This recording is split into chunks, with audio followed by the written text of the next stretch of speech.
So my steadfast take I had that whoever wins out of the Buffalo Bills and the Baltimore Ravens is going to be Super Bowl champs. That didn't work out too well for me, Justin. Did not cash that slip, as we like to say. Yeah. And now I have a receipt out here. For those of you who watch the Homies podcast, you know the receipt book's always flowing. I got a receipt out here after the Bengals lost the Super Bowl that the AFC would win 3 straight Super Bowl championships because they had the better quarterbacks. Does that mean I have to root for the Kansas City Chiefs? The evil empire? Or do I just take, nope, I'd rather be wrong? It depends on where your feelings are going. I'm at a loss. It definitely depends on where your ultimate vibes are. It's very conflicting because on one end you want to root for history, but then the other hand is like, this is one of your biggest rivalries in all of football right now. Mm-hmm. And for too much to the chagrin of what is being said about the Bengals, they're flying under the radar, and it almost seems like that the success that they've had in the last couple of years, in the prior couple of years, is being forgotten and thrown under the radar. But at the end of the day, man, in order to shut those narratives up, you got to go out there and win games. And unfortunately, the Chiefs has been doing that. The Bengals, well, we've had winning seasons. They just haven't accumulated to playoff appearances in the last 2 seasons. Man, I don't know which one I dislike more. Philadelphia fans or Taylor Swift. I don't think there's a right way for me to root in this game. I don't know. Both teams can't lose, can they? Can they tie at a Super Bowl? They won't let that happen. Oh, whatever. Let's get the show started, and we'll get into this AFC and NFC championship games.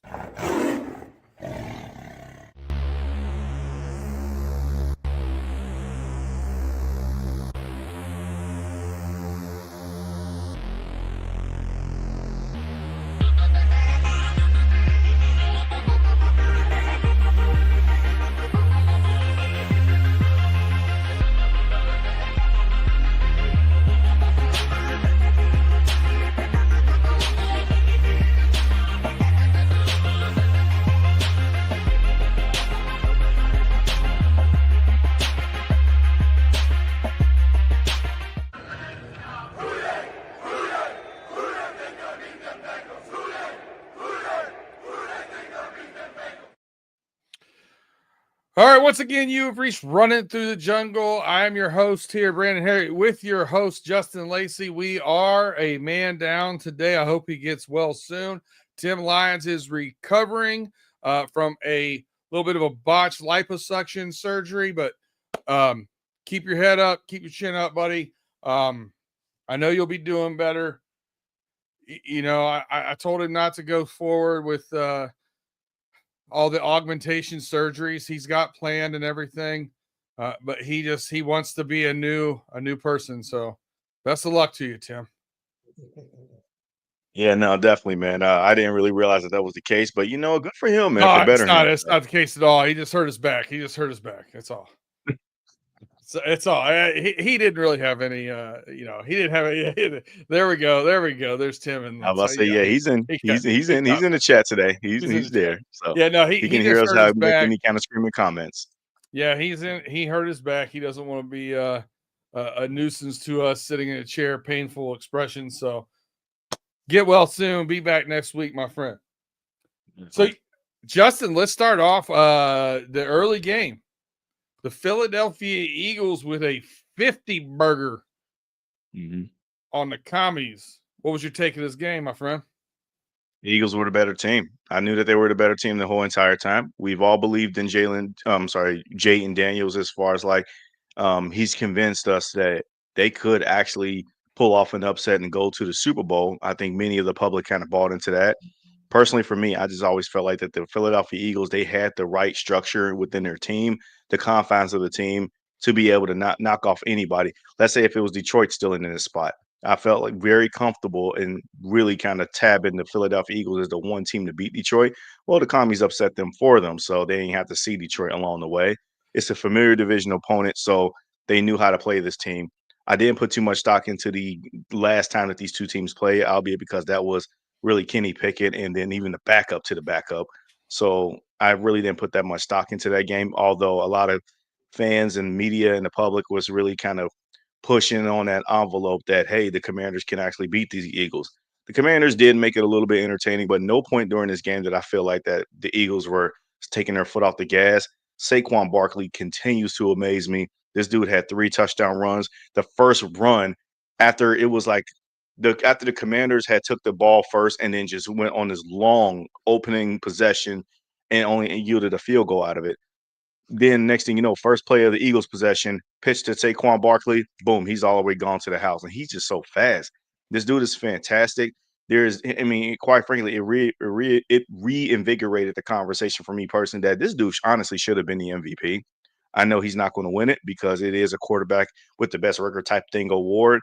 It's going to come down to Josh Allen and Lamar Jackson. We know that, and it's also one of those things where it's like, man, if Saquon Barkley gets the offensive player of the year, which I believe he will, over Jamar Chase, I'm not going to argue with it either. You know, he's just that fantastic.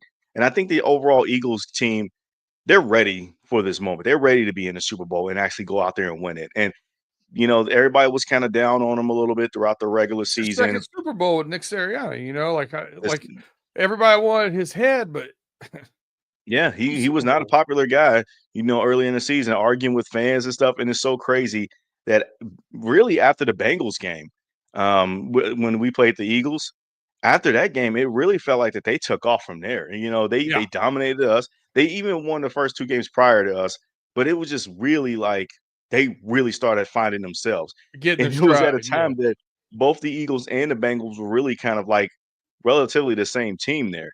And the Eagles really just went trajectory up one way and the Bengals didn't.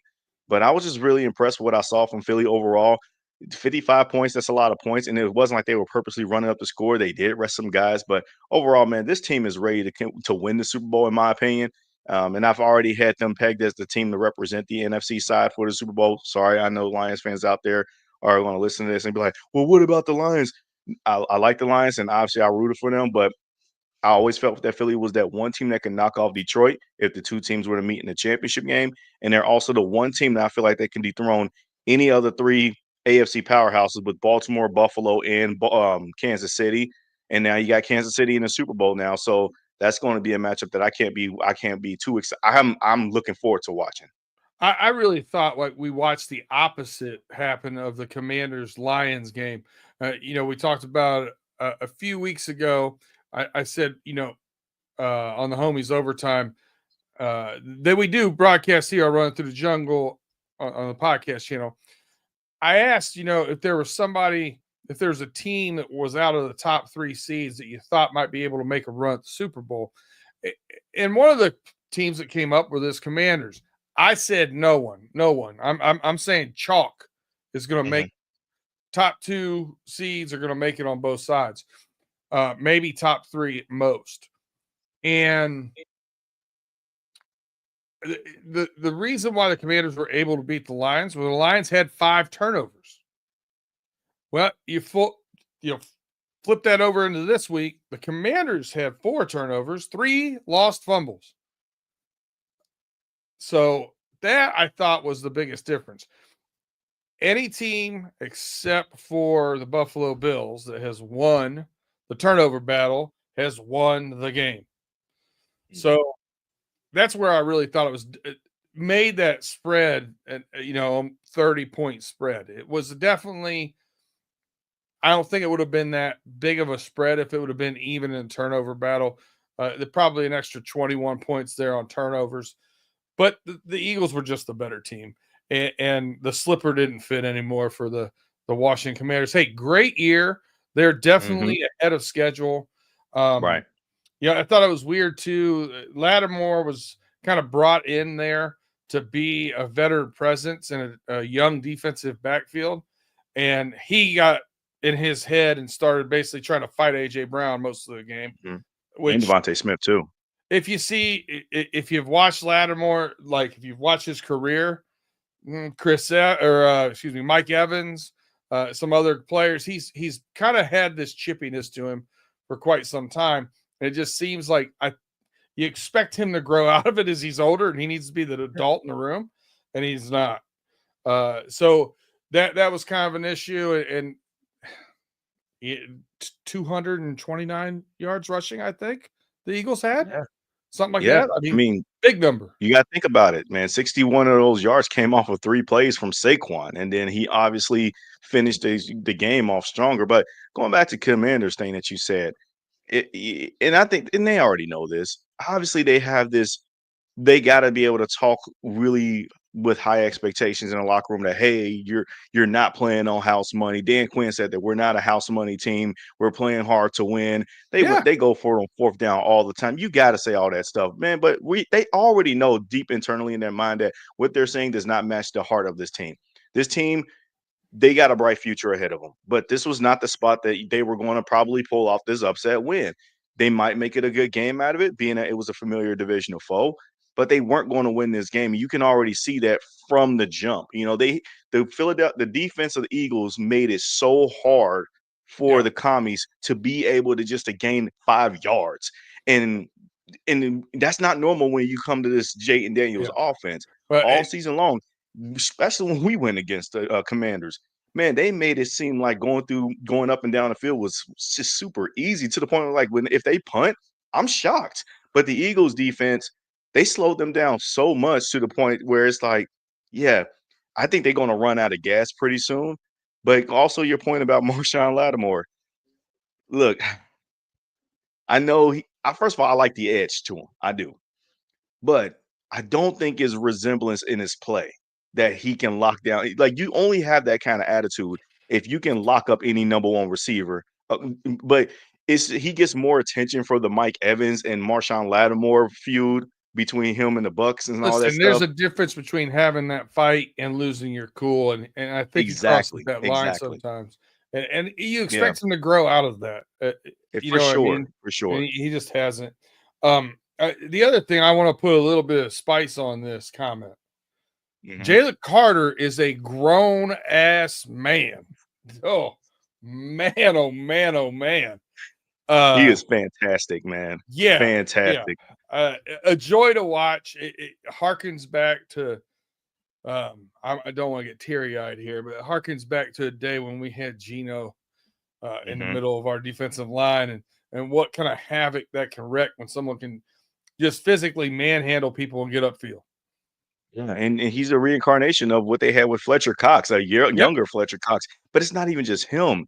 It's Jordan Davis. It's Milton Williams. It's Nolan Smith. A lot of Bengals fans saying that, oh, we could have drafted Nolan Smith instead of Miles Murphy. To be honest, I don't think the Bengals are going to get anything out of Nolan Smith if we would have drafted him either, because of how the scheme is set up. But regardless of the matter is, the Eagles, it was a running joke for like the last 2 seasons that they just drafted nothing but Georgia Bulldog players. Good And look idea. how it panned out for them. Yeah, It's a phenomenal scheme. It was a phenomenal thing for them to do. And look at Nolan Smith, started his career very lackluster and has developed. And we've seen coaching changes that have went to development pieces in our coaching staff. People that have went back into college games and developed players and have developmental history in their, whether it be in the league or doing it one-on-one, with the offensive line coach now. And there's different things here. A lot of what we're doing here, as far as coaching hires, seems to be based around developmental pieces. And I think the Eagles are doing that as good or better than anybody. They have guys that don't really perform well for the first year, maybe even the first 2, and then boom, you see the light bulb go off. And then with an aggressive front office too. I mean, I just remember last year on draft night, man, that was a team that was aggressively moving up and down the board, acquiring assets. Some of my favorite draft picks, like prospects that I should say, in the mid to later rounds on day 2 and day 3. It was just crazy. Like they happened to just land with the Eagles. Will Shipley being one of them, who ran for a touchdown. Actually, getting his first touchdown of the first touchdown run of the season. He lands with the Eagles. He was one of the running backs that I wanted the Bengals to draft to kind of pair him with Chase Brown and Zach Moss. It didn't happen, obviously, because the Eagles drafted him first. And also, too, N'Kobe Dean. You almost forget like he's been on IR for the last few weeks because they got so many production. They getting so much production out of so many guys on that side of the ball. And I didn't even mention Zach Bond's name. Zach Bond is a guy that's up for Defensive Player of the Year, and he should probably be the person to win, the candidate to win it. Honestly, I know that that's not coming from a popular choice from as a Bengals fan because we want our guy Trey Hendrickson to win because he led the league in sacks. But dude, he has really re-energized the importance of the linebacker position and why that is a real position still to this day that you need to look to invest in. And they brought him over as a special teams player. Mm-hmm. And they drafted N'Kobe Dean in the 3rd round. Yeah. Like their players have been there to get. We just have not gotten those guys. All right. NFC locked it in. The Eagles. I think the Eagles were one of those top 2 or 3 NFC teams all year long. I don't think anybody would argue that whatsoever. Yeah. And then we got into the top 2 AFC teams all year long playing each other when the Bills go to Kansas City and play the Chiefs. Mm-hmm. Man, I just got to start off by saying I felt so bad watching Josh Allen give that presser. Oh, it's gut-wrenching, man. That guy's just getting beat up by the same bully every year. Right. What was your take on this game? I got multiple takes on this game, but I would try to overall summarize this and obviously then go to the finer points later. The better team won. That was the Kansas City Chiefs. I had picked the Buffalo Bills to win this because I thought that they were ready to win it. And but it's tough for me to say that they should have won this game just because the Kansas City Chiefs just outplayed them at the most critical moments on offense and on defense.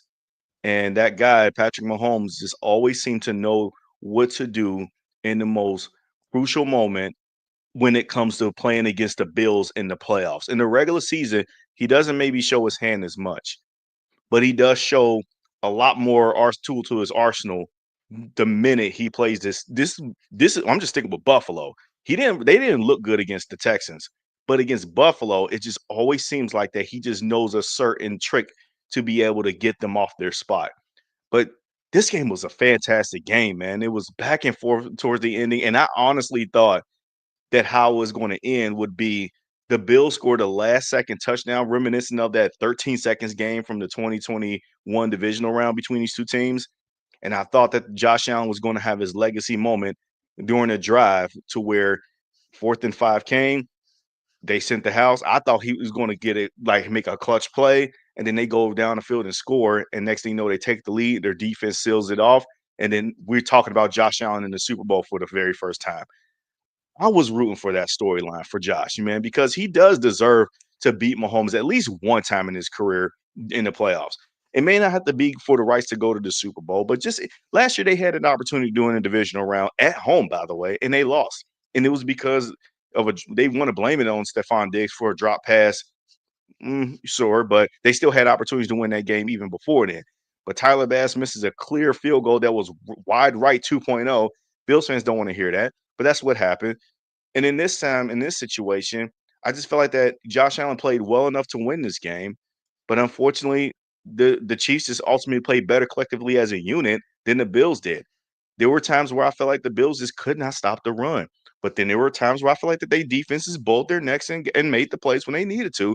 They did get the stop when they needed to, forcing Patrick Mahomes to a field goal where if that would have been a touchdown, we're talking about I don't even know if you're going They to be got a able to sack score to this kind push of him out game. of field goal range late in the game too. I mean, Jordan I Phillips did an thought they incredible played job with that situationally fairly well on the field. You brought up a that play where they sent the house at the end of the game there. Kincaid doesn't catch that ball. I'm sure he's going to take some flack, but it's a wobbler in traffic. I get why he didn't catch it. You'd like him to come up with it. You'd like him to Wes Welker that ball. But he did not. But that to me, the out coaching is something I reference.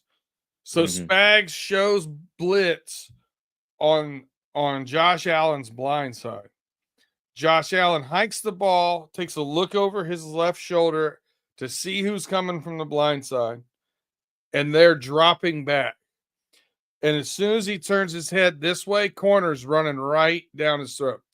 So he runs straight backwards and throws up a Hail Mary, basically, on that fourth down play.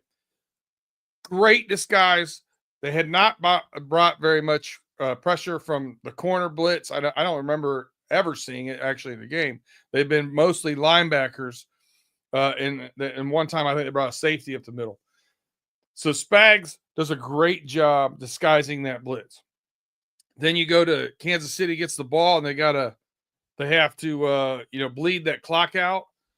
P. Ryan hasn't done anything the whole game. They run a snake route out of there, uncoverable, catches it, first down, game over. Like the coaching of that was next level, and you saw they had some of their gems in their pocket. Like, I got one here. I had my trump card. For those of you who play euchre out there, I have my trump card still in my hand. I could win this trick with it, right? Then you go to James Cook, had 16 touches on the game, 3 receptions, 13 runs for 134 yards. Man averaging 8.6 yards a touch. And on the game-winning drive, you got him 0 touches in 6 plays. You got to get that man, whether it's a wheel route, whether it's a screen, a draw, something. There was still some time on the clock. Like, it wasn't it was over 3 minutes left when they got the ball. Like you have to get James Cook has been your best player at that point on offense. You have to get that man a ball, and they failed to do so. I felt like the players on the field were extremely closely matched. I thought the defensive line was very close, even with Chris Jones out there. I thought Ed Oliver and company played very close. I thought the linebackers played very close.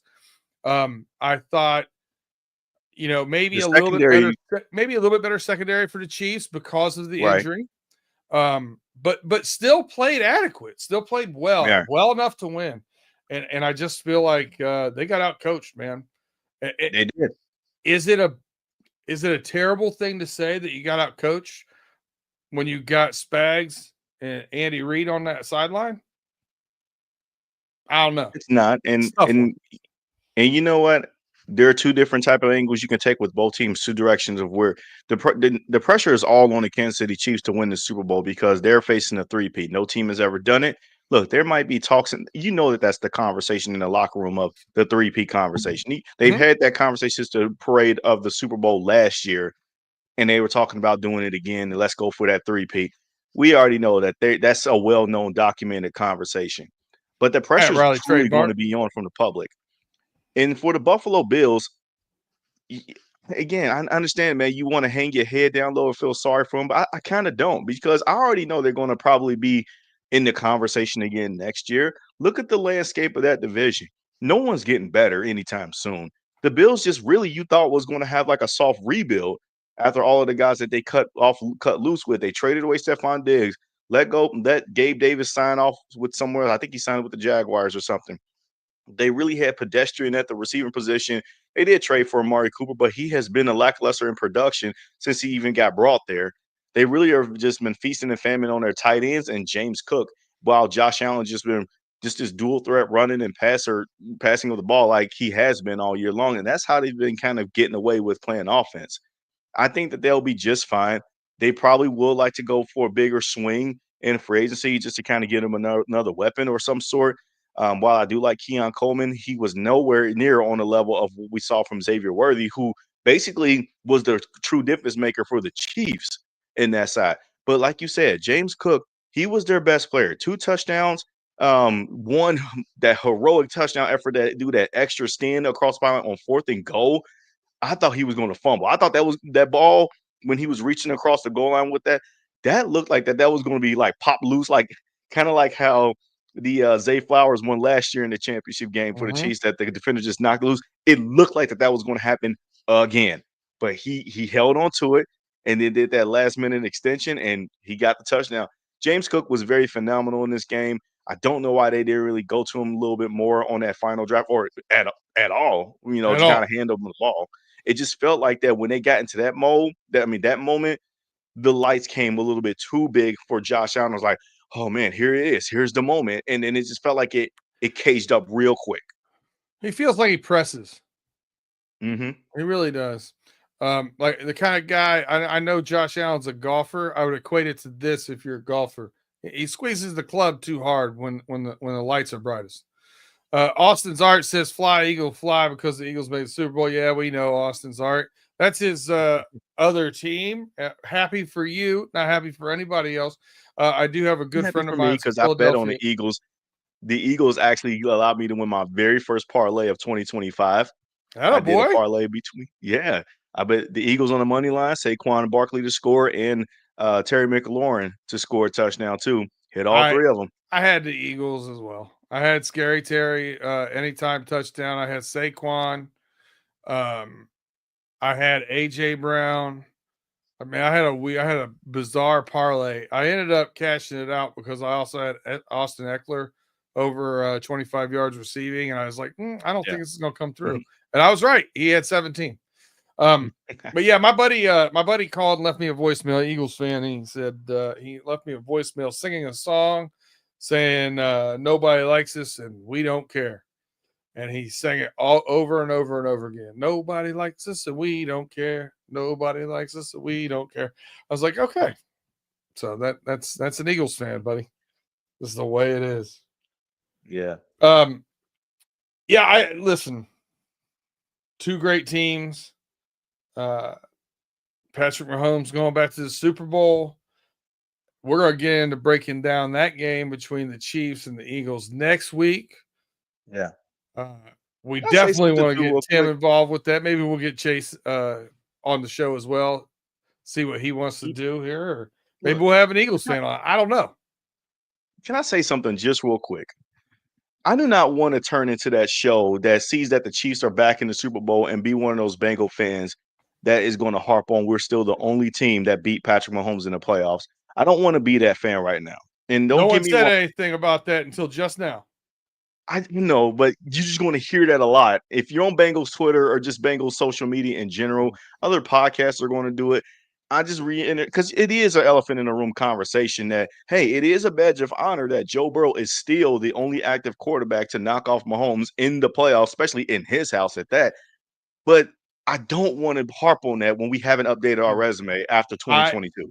I agree with you. I say next year, if he can slay the dragon next year, then it's a conversation piece.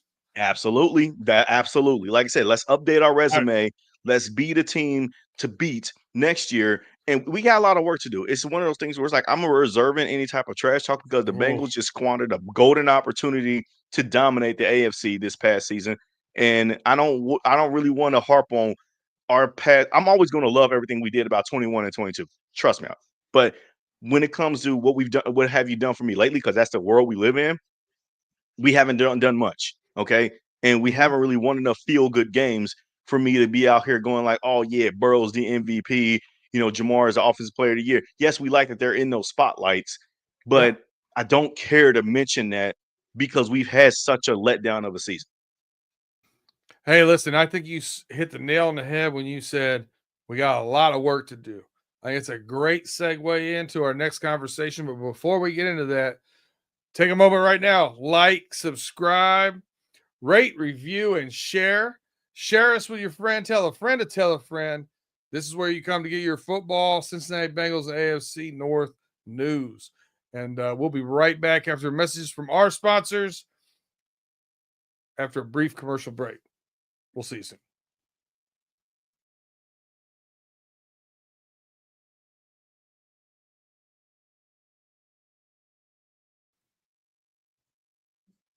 Welcome back, and I will apologize for pausing every once in a while to stop from coughing into my microphone, into your ears. Sorry, not sorry. Been a 2 weeks now. I've been dealing with this. I think it's It's been getting 2 years better. for me, and I still got a cough. It's So getting I'm with better, you. but it just can't quite get it completely gone. It is what it is. Stay healthy out there, everybody. Wash your hands. Don't share your weed pipes with other people. Take your vitamins, Yeah, take your vitamins. drink fluids, all of that stuff. Stay away from that nasty person that you work with. We all work with one of them. Yep. In the meantime, I'm drinking a glass of wine because I deserve it. It's been a long day, and I wanted to sip on some wine while we talk some ball. A glass of wine for you a day is very healthy for your heart. Oh yeah. Go get it. All right, so let's get into it, man. Well, Bengals needs may have changed today with some news about Eric All. Mm-hmm. Man, a little bit concerned with him coming out of college about ACL repair. He had some complications from that when he was coming out of Iowa, and tears his ACL. And we find out today that he has not yet had the surgery to repair his ACL. Probably going to be a couple more months because of some issues he's been having getting that knee prepped and ready to go for surgery. So Eric All was basically declared out for the 2025 season today, which definitely leaves us with a huge void. What was Grandy that we signed? Yeah. Cam Uh, Grandy. I mean, I keep calling him Candy Graham. Candy Graham. I like it. That's a better name. Yeah, I'm good with that's it. my name for him. I like it. It's a better name. But yeah, I feel terrible for Eric. Oh, this is just one of those things. Had some complications to the surgery. That it sounds like something didn't go right with the original surgery in Iowa, which made him more susceptible to this injury. Yeah. And if you harken back to when it happened, the moment it happened, he knew. Like he immediately knew, walked off in despair. But this definitely, is this a big enough need now that you get into bidding wars? There's not a whole lot on the free agent market. Coffin from the Jets is somebody that kind of caught my eye. Is that just a bridge, a gap 1 or 2 year? But where does this get into your mind as far as a need the Bengals need to fill? Do they, draft higher in the draft now because of this, or what's your thought process here? Yeah, definitely. First starters, I do want to just say, man, it does suck for Eric All because, with a day 3 pick, with the injury history that he had, there were fans that were kind of like saying, why did we take a swing on a flyer for that guy? But Louis Riddick even said it himself that if this guy can stay healthy and keep his body right, this is going to be one of the better tight ends in the NFL. And we saw it for the first 9 games of the season when we saw the potential of what he could be during the first 9 games of the season when he was actually playing. And it just sucks, man, because it's like he didn't ask for this. He didn't ask to just be like, oh, well, or I'm guessing this dude was a gym rat working his ass off. And then for him to kind of suffer this major setback, Paul Dana Jr. announced it that he's now going to look to miss the entirety of the 2025 season. Is really just disheartening for him, man. And I'm disheartened because it was going to be one of those hidden gems that you finally found in the later rounds of the draft that is now on your team. And you got to credit Duke Tobin and the staff for it, and at least the front office for that, even though we've been crazy cutting them up into pieces over the last conversations being a tough season for them. It's just so gut wrenching for Eric All though. But to answer your question about does this change the need dramatically regarding the tight end position? And my answer would have to be no. The answer to Eric All is kind of simple in twofold kind of ways. Number one, bring back Mike Gesicki because the offense is still kind of maximizes production when he was the tight end, albeit he's not the same kind of tight end. He's a receiving threat and not necessarily a blocker. He's a slot But what we receiver. appreciate about Eric All is that when he was out there, he kind of changed the philosophy of what we normally did on offense.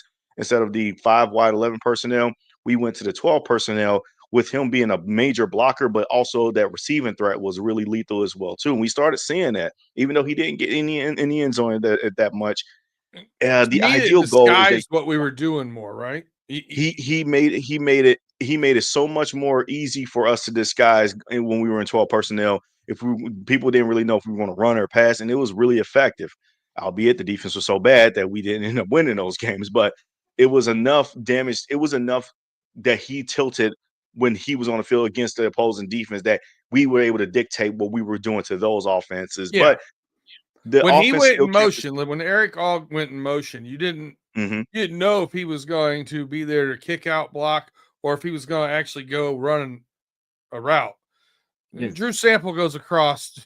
You kind of know he's going to be there for the kick out block. You know what I mean? Yeah, he's going to be the check down guy. Nothing more, nothing less. Yep. And well, Eric All, he can do a little bit more. And it's only time will tell if Eric All, if he still remains on the roster for the 2026 season, that he can be that viable receiving threat that we all want him to become. And quite frankly, that option could have came this offseason for him. But look, it sucks for him. I don't think you got to go deep into the mailbag of drafting a tight end high in the draft, albeit if there are options on the table for you to draft one around like the third round. I'll spend a day two pick on a tight end. If the fit is there and it's necessary, go for it. But you need to go in there with a plan. Don't do this like 2 years ago, where all these tight ends just kept flying off the board and the Bengals ended up walking away from the draft with nothing. That is not what you want to do.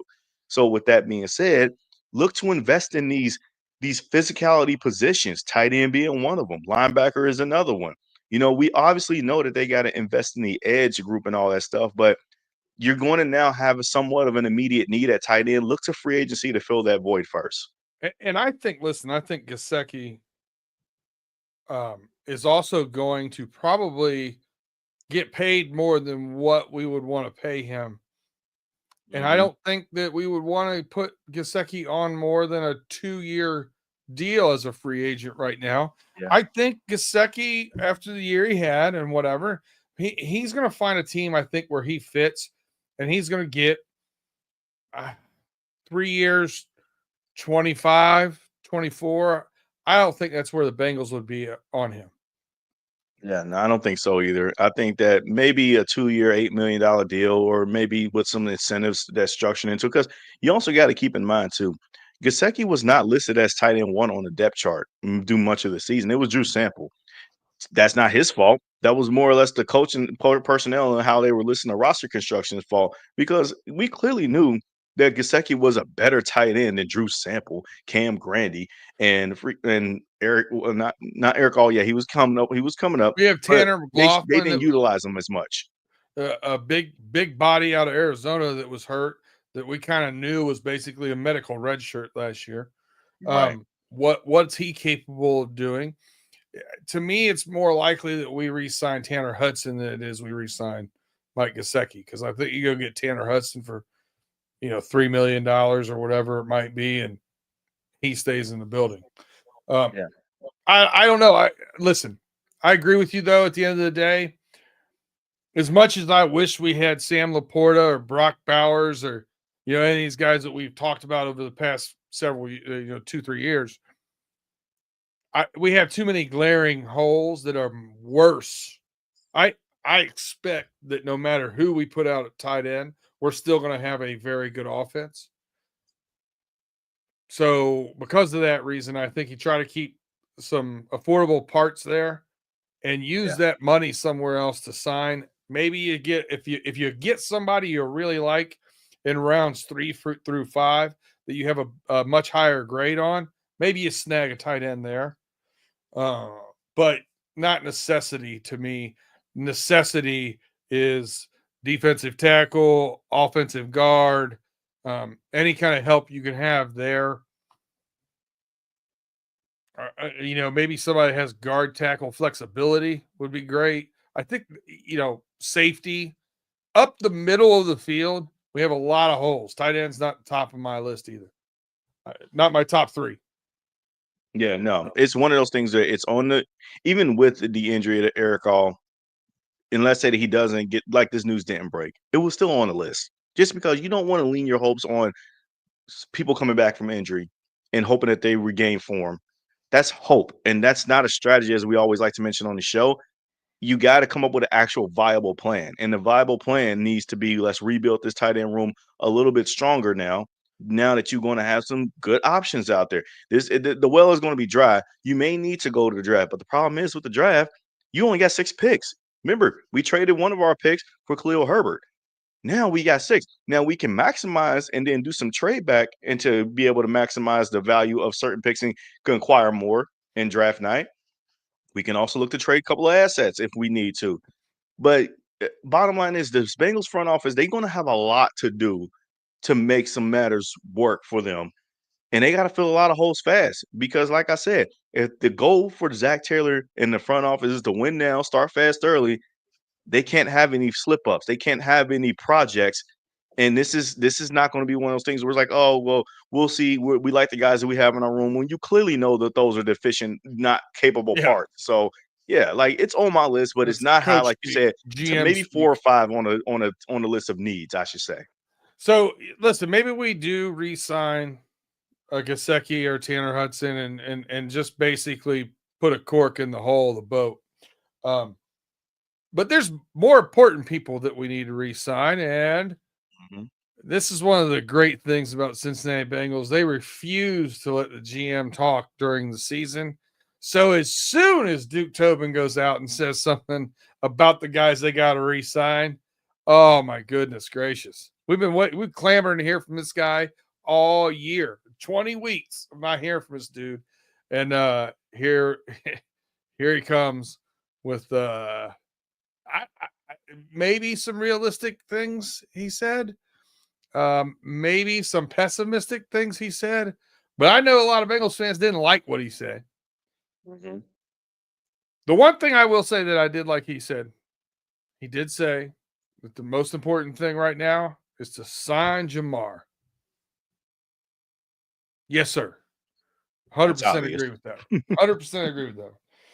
But then it's going to be Trey Hendrickson, who was already disgruntled a little bit last offseason, not getting a contract. You then say out loud to a camera that he earned a new contract and that you don't know how that's going to fit into this offseason or how you're going to be able to do it. We'll have to see. Justin, your thoughts on Mr. Tobin's comments? Okay. And he had some about T2 you can dig into. Look, I put the question on the screen for our viewers to be able to watch from home. If you're looking us up on YouTube, first of all, we appreciate you for following us. What you talking about, Duke? Even though it says Tobin. But what the hell are you talking about Trey Hendrickson?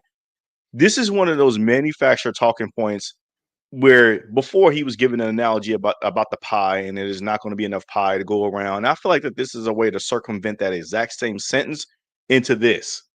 Talking about, hey, he has earned a pay raise, but we don't know if we'll be able to give it to him. That's another way of saying, man, yeah, our guy outperformed his original contract. We want to keep him, but we may not have enough pie to go around. I think that that's exactly the same thing, and we're tired of hearing about that. And that's why a lot of the fans are upset. Maybe they didn't put together the analogy from last year to this time around.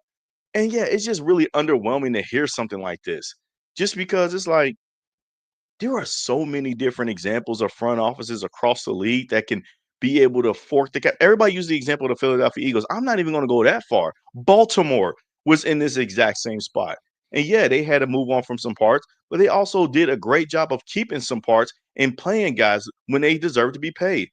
It wasn't like the wide receivers like we are dealing with, but they paid Roquan Smith a lot of money. They paid Justin Madubuike and gave him a fat raise and gave him a lot of money. They got Kyle Hamilton coming down the pipe, and they're not going to have any questions about paying him. Lamar Jackson signed a contract, and albeit is one of the top 5 contracts in all of the NFL, he signed it in the same offseason as Joe Burrow. And best believe that when Zay Flowers come up and due for an extension, they're going to look to sign him an extension. Tyler Lindenbaum is going to get an extension if he already hasn't gotten one already. So it's with that being said, and they looking to already have conversation with Derrick Henry to re-sign him and give him an even fatter extension. So it's all of these things where it's like, what are you doing, Duke? Like, what is the messaging here? This makes no sense to me. And then you shouldn't feel good if you're a Bengals fan because it may not even be Duke in and of itself that's making these comments. It may just be the messaging directly coming from the front office that's kind of just pirouetting into that same sentence down here. He might just giving us a sublet of derivative of what is being told to him from the front office from the Blackburn family. But it's just not good. It's not what I want to hear. And it's to the point now, Tim just already mentioned. Are we even giving extensions? Who are we paying? We already know Joe got paid. It's nice that you obviously want to bring out the attention that Jamar and how he should get paid. We obviously know that because you messed that blunder up last offseason. I think he's asked if Running Through the Jungle got an extension. We need an Tim, extension back. we're cheap enough that even the Bengals will pay us. I'll leave that right there. And what annoys me is that Trey Brown has been mentioned as a GM conversation. He's one of our personnel executives. He's been mentioned in conversations this offseason to become one of the GMs. He was one of the finalists to become a GM for the New York Jets. They ultimately settled on a guy from Denver. And everybody's saying, oh, well, we'll get 2 third-round picks from him. And I'm just sitting here thinking, like, man, F them picks. Yeah, don't get me wrong. I want those we picks need too. Good people to evaluate talent. Facts. And I'm like, why don't the Bengals just move him to a GM role themselves? Clearly, Duke can stay in the same role. He can stay in the same reserved non-spotlight spotlight. Trey Brown can start to initiate the messages to kind of be the calming force for Bengals Nation. He has a history and a track record of negotiating contracts with agents. That's why people like him and want him in these conversations. This is the 3rd year in a row that I've heard Trey Brown's name resurface as a finalist for a GM position with an organization. And yet here we are having him back in Cincinnati to do what now? And I know he plays an integral piece, but people keep on saying that it will be a massive blow to the front office if they were to lose him. Okay, well, why don't you just reward him and give him a GM job and let him do the brunt work, the stuff that they don't want to do? But that's just too much of a creative thinking for them. And honestly, it's to the point where it's like, I need to see results. And if I don't see results, I need them all gone. So, listen, we're going to have during the offseason, we're going to do, I'm going to do an extensive show on the cap, on the salary cap. But I'm going to give you a little bit of an overview here. Let's start off with the last 2 years. We did not hit the cap total. Okay. So from 1 year to the next, you can roll over that money. It's around, I got to double check it. I think the last I looked is around $10 million we can roll over. Roll over money to me, put it in bonuses. Boom. Get it going. Jamar Chase is going into his 4th year of his contract. So then you have the 5th year option on the rookie deal. He doesn't get, let's just say he gets $40 million a year and breaks the piggy bank wide open. You don't pay him $40 million a year until year 6. That's 2 years from now. So whatever you start paying Trey and whatever you start paying, if you pay Trey and T, that starts Trey 1 year, then the following year is when his next bump would go up because you got him next year. T's would start this year. The salary cap went from 254 to 272. It's projected to go to 290 the following year. By the time one of $40 million payment goes out to Jamar Chase, the salary cap's going to be over $300 million. Right. Like, don't sit here and tell me you can't pay everybody. It is possible because of the way these things space out. If you don't want to, let me take a quick poll of everybody out there. Would you rather, I don't know, cut Jermaine Pratt, get rid of that $10-11 million? Would you rather, cut, we have a defensive lineman that's making $12 million that's going to get cut probably. Rankins is making $12 million. He's going to get cut. That's free. Like there's going to be cap casualties. We'll go through those. We're going to free up $35 million. What are we talking about? We can absolutely sign all these guys. It's frustrating to me that that's the conversation we have. Now, I wonder to myself, is Tobin having these conversations out loud in front of cameras because behind closed doors, the negotiating, moving stuff around with Joe Burrow's deal to free up bonus money and this, that, and the other? I don't know. I'm not privy to that, but it makes me wonder because I don't understand why else he would say something like that, especially with the Trey Hendrickson thing. A guy that was already upset about his situation last year, and then you said he earned it, but you don't know if you can give it to him, and you expect him to come back in here happy next year for his last year of his deal? Come on, man. You can't say that out loud. No, you can't. And quite frankly, you shouldn't even have to wait for and ask Joe Burrow to do a restructure this offseason when you're nowhere close to being over the cap. You're so far one of the teams that are so far under the cap literally every offseason that's not even should be a conversation. You know when that should be a conversation and when you already gave out certain contracts to people to your big stars and that you want to bring in other guys. And that's when you kind of ask people like Joe Burrow, like Orlando Brown Jr. I can't even believe that his name hasn't been mentioned the yet to narrative that we're renegotiate. cheap and we don't pay people is a little bit on the negative side there too. When you talk about cap room left on the books, we're always in the middle of the pack. We're never on the bottom. Right. You know who is on the bottom last year? The Cowboys. Like, you know what I mean? You don't expect that. So it's just some weird dynamics there. The guy who has more money than God with the Cowboys doesn't pay enough people on a regular basis, and he ends up with extra cap money left over. He's cheaper than most other people because he's got a God complex. You know, at least we don't deal with that here. Mike Brown doesn't seem to be that kind of guy at all. Yeah. So I'll take that. But my thing with Duke Tobin is this. I think Duke Tobin's done a decent job at his. I'm not been upset with him at his job normally. I think it could be better. Obviously, room for improvement, but I don't think it's detrimental. But it's like a doctor with no good bedside manner. You know what I mean? Like him saying that in front of a camera is just lack of self-awareness to me. Yeah, it just screams mediocrity. And quite frankly, it's just like, hey, we're just going to just keep going about it the same way have we always been. And I'm just going to manufacture a phrase and say it this way without really understanding that the phrases is not as easy, not as fluid as, or not as feel good worthiness. Look, I'm not saying that you got to make the fans feel good every single time, but you just got to come up with the understanding that you've had a really disappointing season. Many GMs speak about it all the time, even regardless of how they feel about how their season ended, if it was a success or if it wasn't. It's really saddening that we've heard from the Lions GM more recently than Tobin's and than ours, because the Lions ended their season much later than we've ended ours.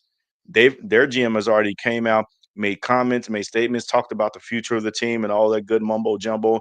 And this is all with the understanding they've already signed guys to certain contracts and deals, with the understanding that there is going to be there's going to be somewhat of an aggressive free agency offseason approach to come about.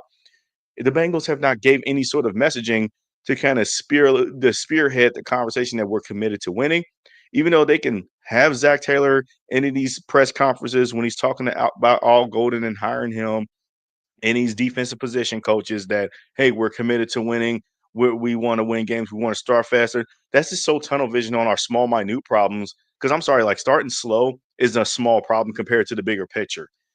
You can start fast, but if you spin your tires out at the end of the season and you still don't make the playoffs, you still got to go.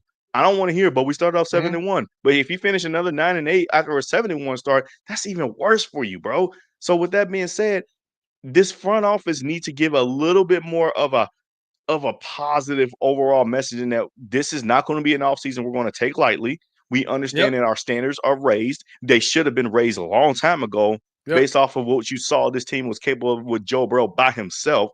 Now you can't use the whole logic of saying, well, we got Joe Burrow. Teams are going to want to come play. Players are going to want to come play here. That cannot be the message. No, that's the icing on the cake. You still got to make the cake. You still got to make the cake. And that's the problem, because guess what the Washington Commanders can say to free agents that want to come over and play with him? You can play with Jaden Daniels. You see what he did in his rookie year? You can come play with Josh Allen in Buffalo. There's other guys that can make their teams an attractive destination. You cannot just use Joe Burrow And as this Buffalo's getting a pawn. new stadium. Cleveland's getting a new stadium. Chicago's Man, getting a new stadium. Like Chicago got Ben Johnson now. Yeah. And Caleb Boyd, there's just so many different avenues that teams and other personnel departments are taking when it comes to the approach of going after an aggressive free agent. Whereas the Bengals like, well, you can play with Joe Burrow, and they think that that's supposed to make fans feel good to the point. To me, I don't care no more. Yeah. I know I got Joe Burrow, but here's the thing: you're using them as this pawn to the whole scheme of getting players. When if we don't perform the results at the end, he's going to get sick of it. It can't be the main part of the sell. Right. It cannot be the main part. It's got to be the extended warranty. It can't be the main part. And that's why, and it goes back to what I said in the beginning. What I said, this is why I don't want to be that fan that just ushers in the conversation of, hey, that time we were the only team that knocked off Patrick Mahomes in the Super. We haven't done anything afterwards. I mean, we did the 2022 season, which was one of my favorite seasons of all time. Don't get me wrong. But we haven't done anything in the past 2 years that what have you done for me lately? We thought that 2023 was just a step back because of the injury to Burrow's wrist. Well, now you didn't have that this year. Yeah, there was some maneuverability in him, make sure he felt good, but this was supposed to be the team to beat. And it ended up being the team that got beaten so much to the point where it's like, dude, I don't even know where we're going from here now. It has us thinking in that logic, that mindset to the point where I don't even want to gloat about 2021, 2022 anymore right now at this point. I'm always going to love that and talk about it on shows and stuff like that about, oh, you remember that time? Yeah, that's great and all, but what are we going to do in 2025? All right. Well, hey, let's get a little ray of sunshine here before we close out the show. Two guys that I would say the two guys on the team that I'm most confident will still be here in 2029, Joe Burrow and Jamar Chase. That's right. I'm saying it before Jamar signs his deal. I'm confident he's going to be here. He's going to sign a contract through the remainder of Joe Burrow's contract. Joe Burrow and Jamar Chase, FedEx Air and Ground Player of the Year nominees. Golf clap, sir. gentlemen. Golf clap. Yes, sir. Well Definitely deserved. Well deserved. And also, we did have some news with a new coach hired. We got a linebackers coach. Yeah. Mike Hodges. So this would be the first Al Golden hire, I believe. Yeah. He hired him from the Saints.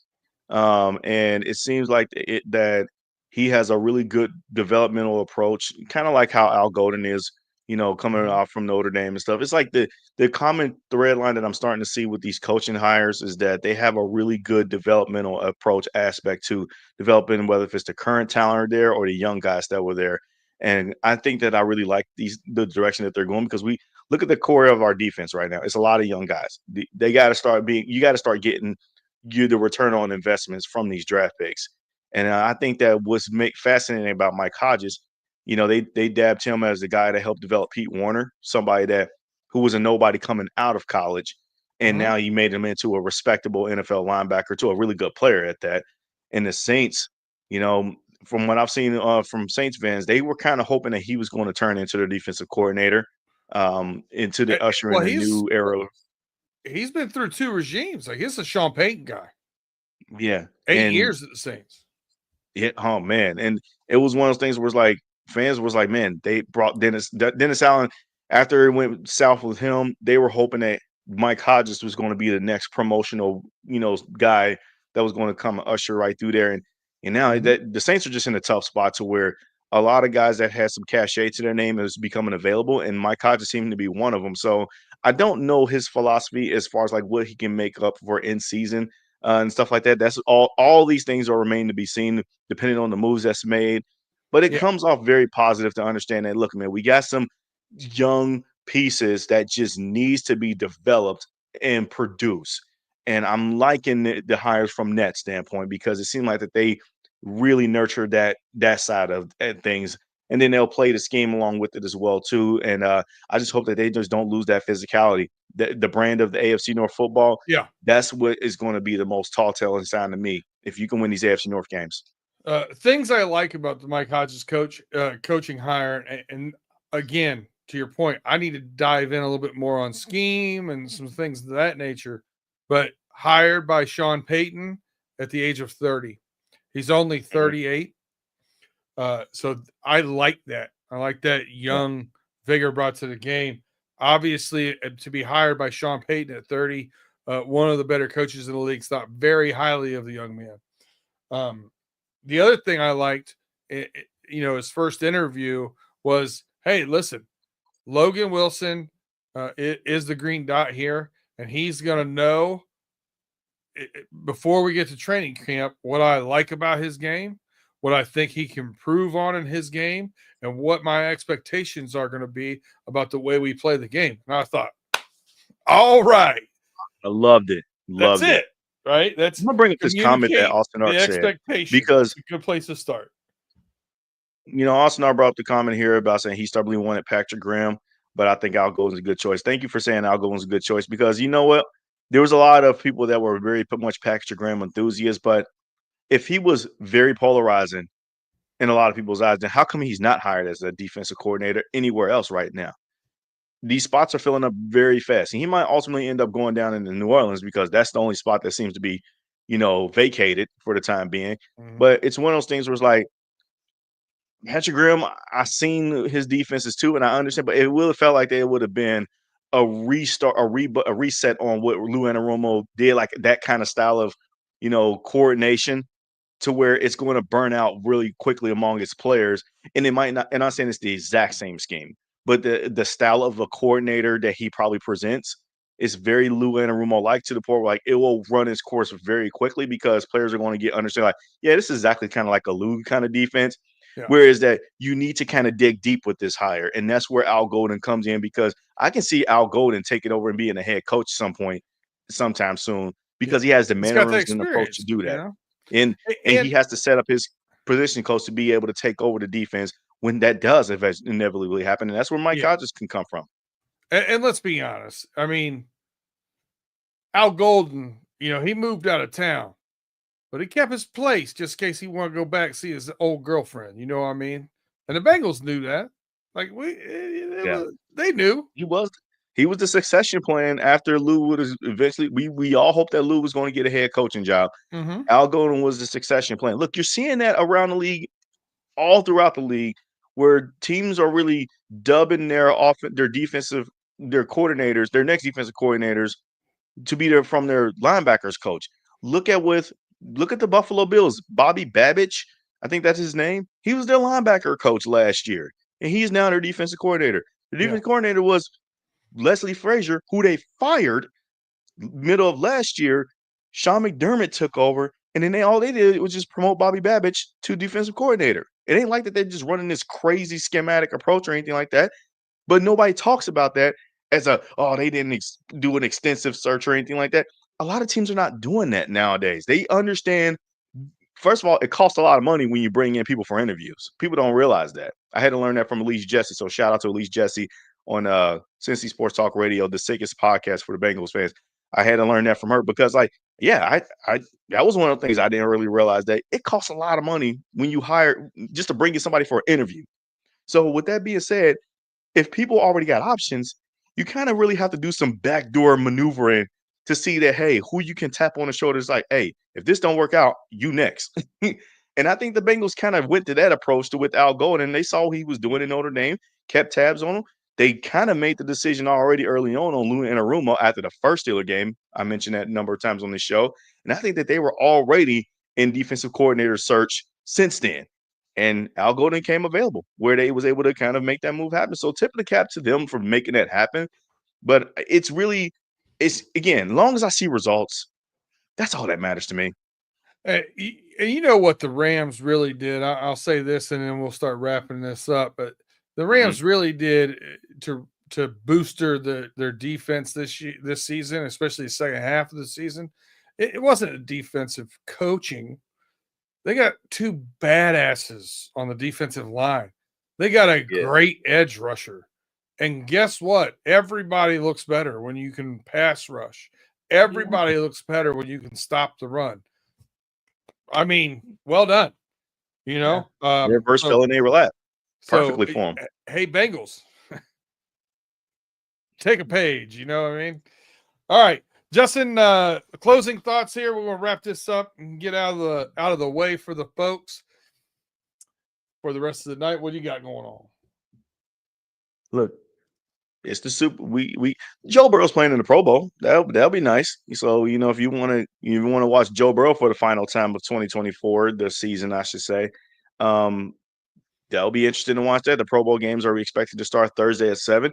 Him and Jamar is going to expect to be participating in them, and he is going to participate in the flag football game. And Trey Hendrickson's in the Pro Bowl too, so that'll be nice.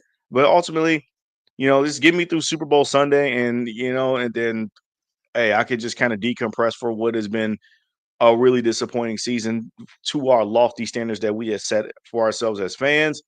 Well, we could just kind of just put the season behind us and be ready to kind of, grind the tape a little bit more on as we get to 2025. And, let's just hope for the best. All right. I will say this. Football season is coming to an end. But as we've seen in recent years, football season has no end. And we will be here with you every step of the week, every step of the way, every week. We'll be here. We'll be covering the offseason.